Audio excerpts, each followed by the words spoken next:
In part one of this bedroom set makeover, I totally transformed the nightstands.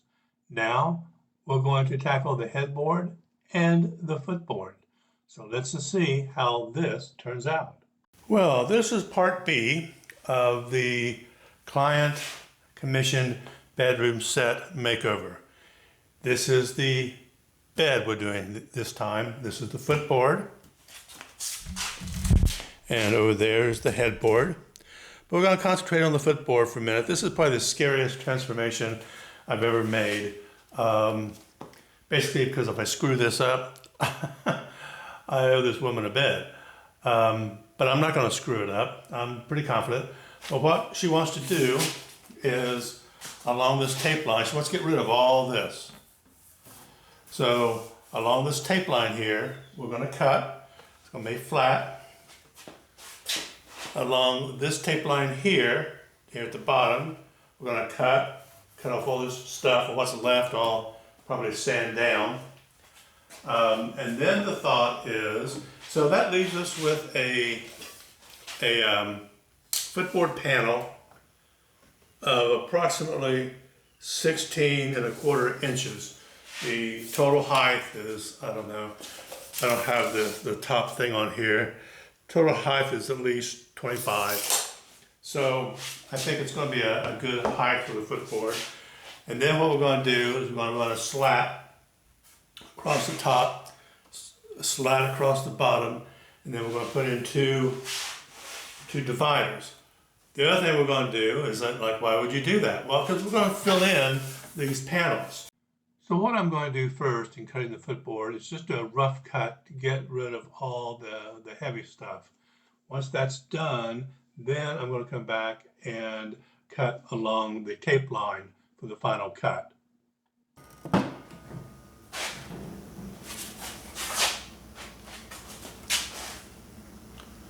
Man, this one makes me nervous. Woo!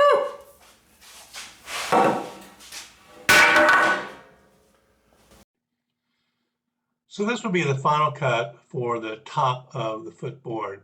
Cut across the tape line to cut off the rest of the grapes and grape leaves, and to make it flat in preparation to put the cap on it.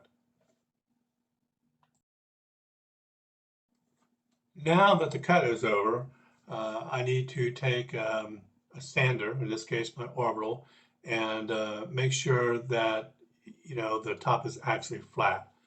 I do the best I can with a jigsaw going against the tape, but I do waver a little bit. So I need to make sure that one, it's square. That's why I'm taking the little tool to make sure that it's actually square along the sides, and then taking my my Orbital and sanding it all down. And then I also, there's just some little pieces on the ends that I couldn't get actually cut off. That's why I've got the other handsaw out. I'm going to have to trim those down so I can make this completely flat across the top.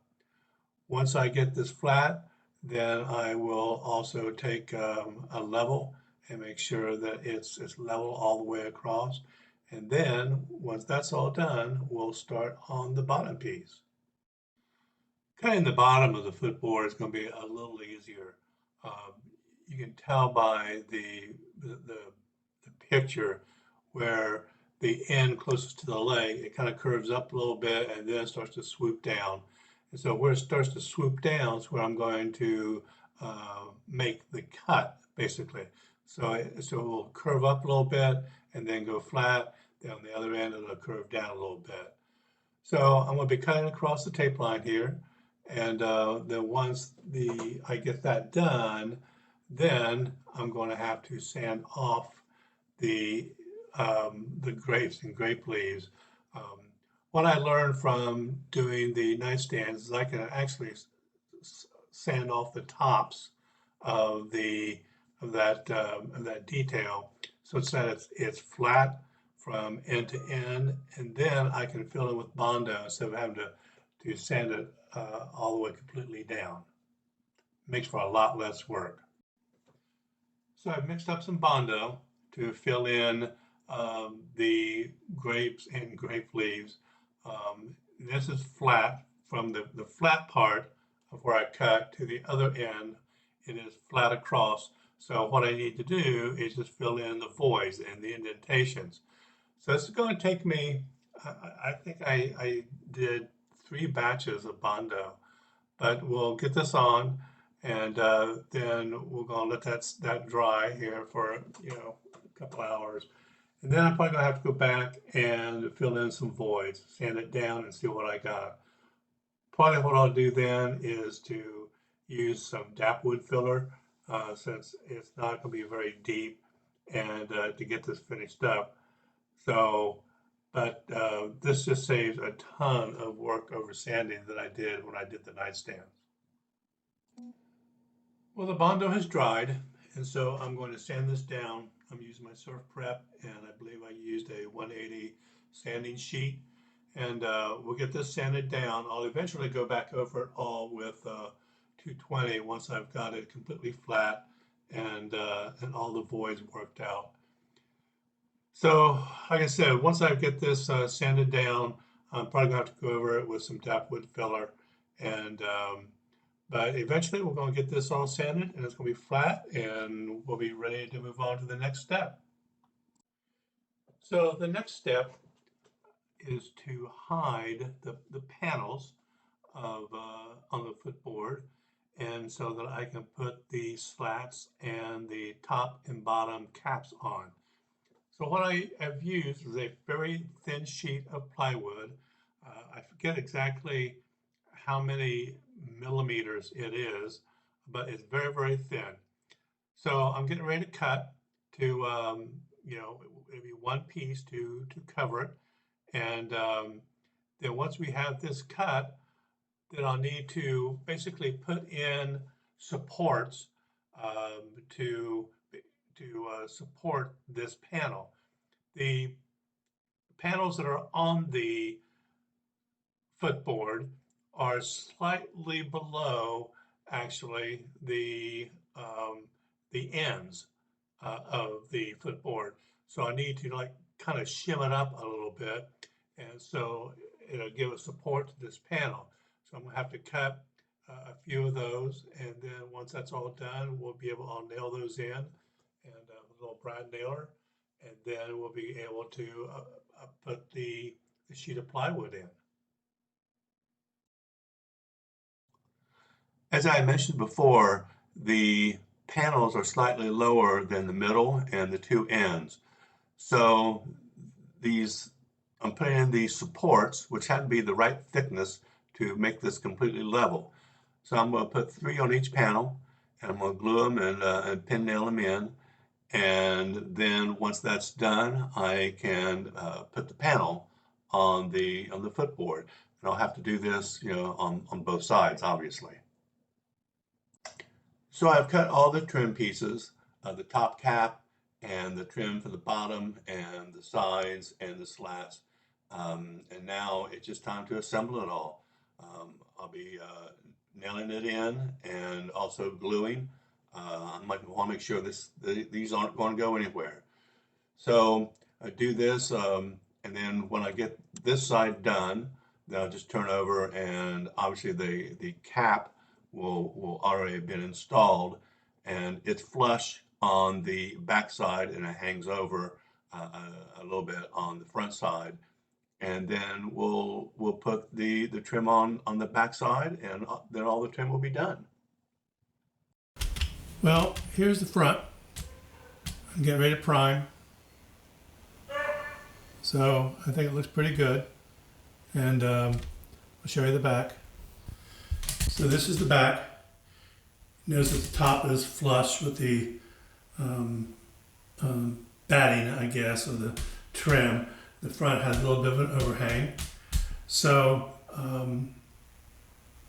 we get ready to prime this, and after I prime, I have to see what else needs, that became obvious, needs to be caulked or needs to be filled in with DAP Wood Filler.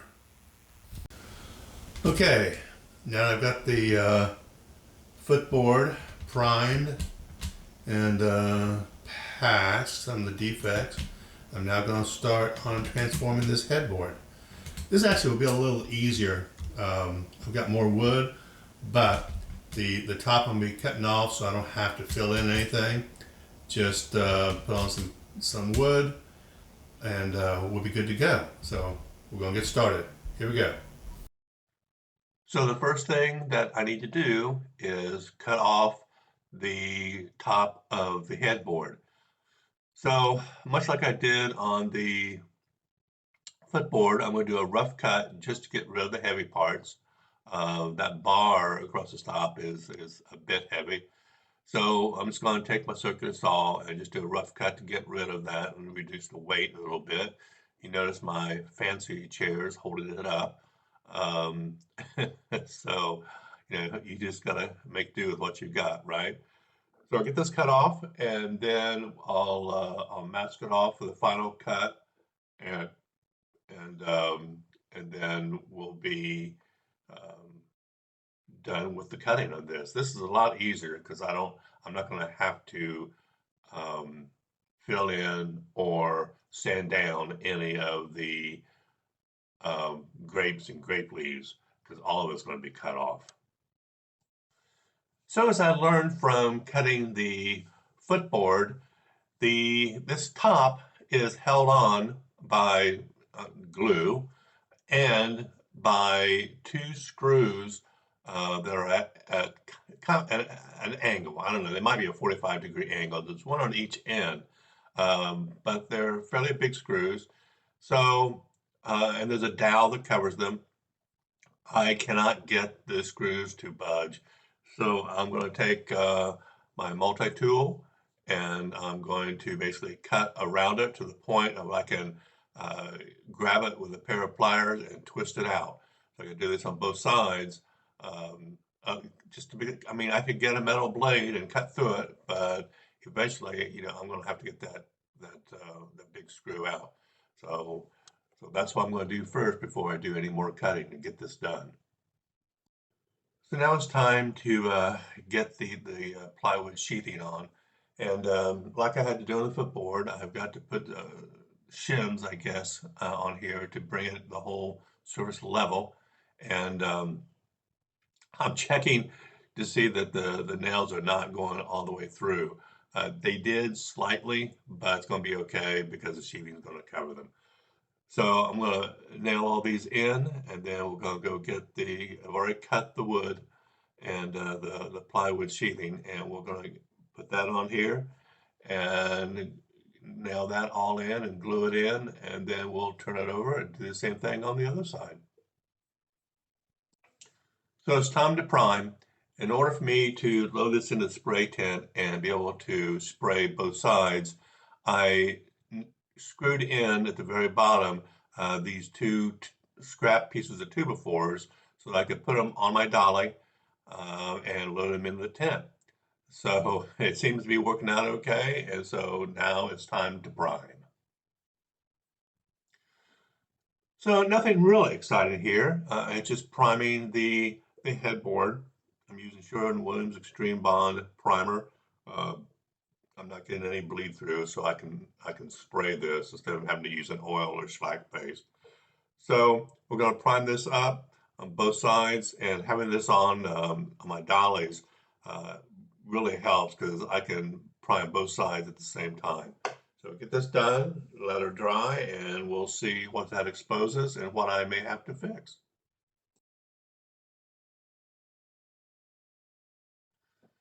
So after the primer dried, it did expose one issue.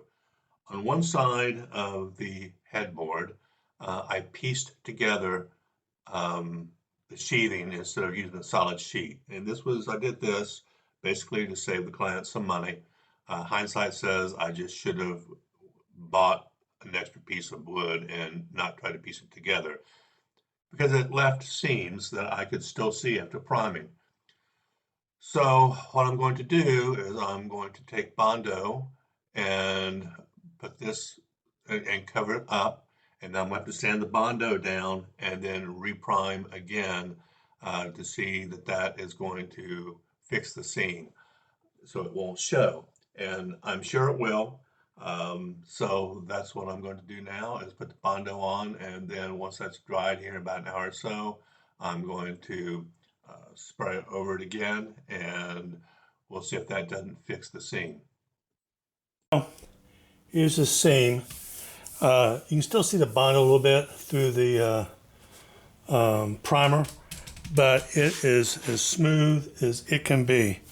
So Bondo was the way to go. I don't see any seam, no gaps, so it's going to look good. And it also reinforced the seam. So Bondo was the way to go with the mistake I made on this by not having one big sheet. If you recall, this is where we started from. This is the footboard, and this is the headboard. I didn't show the final application of the Sausalito finish. I have that in other videos, but this is how it turned out.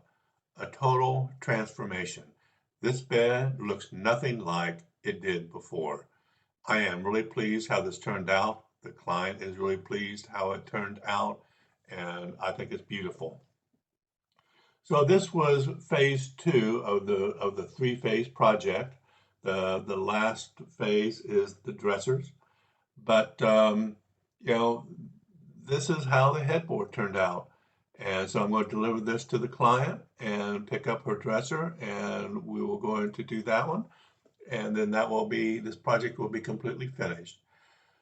So I hope you enjoyed the video. I hope you found it entertaining, educational. And if you did, I would appreciate you to subscribe and stay tuned for the final part of this project, transforming the dressers.